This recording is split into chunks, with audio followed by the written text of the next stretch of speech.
একজন আমাদের মাননীয় সংসদ সদস্যকে হত্যা করা হয়েছে।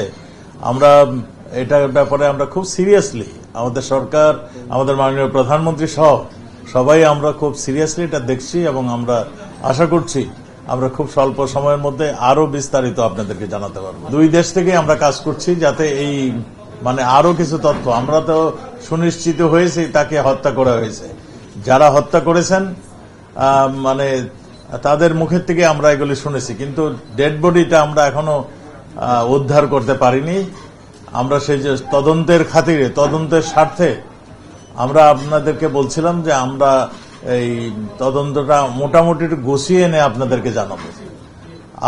আমরা এখনো নতুন কিছু আপডেট আপনাদেরকে দিতে পারছি না, এই কারণে আমরা এখনো কিছু আরো কিছু সংবাদ আমরা পাইনি। শুধু এইটুকুই বলতে পারি যে আমরা প্রায় সবকিছুই আমাদের চিহ্নিত হয়েছে। কারা হত্যা করেছেন তাদেরকেও আমরা চিহ্নিত, প্রায় কাছাকাছি এসে গিয়েছি। আমরা শুধু ঘোষণার বাকি, ঘোষণাটা দেব আমরা সম্পূর্ণ একমত হতে পারলে, দুই দেশের গোয়েন্দারা একমত হতে পারলে। আমরা ডেড বডিটা এখনো উদ্ধার করতে পারিনি।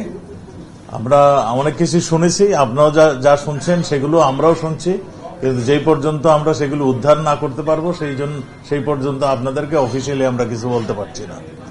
আমাদের আবারও বলছি যে আমাদের গোয়েন্দা সংস্থারা, দুই দেশের গোয়েন্দা সংস্থারাই কাজ করছেন।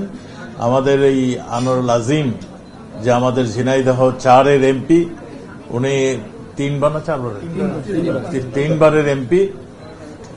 ওই জায়গাটা একটু সন্ত্রাস কবলিত এলাকা, ওই বর্ডার এলাকাটা, সেই এলাকারই তিনি এমপি। তো কি কারণে হয়েছে হত্যাকাণ্ডটা সেইটুকুলো আমরা সুনিশ্চিত না হয়ে আমার মনে হয় আমাদের কিছু বলা ঠিক হবে না।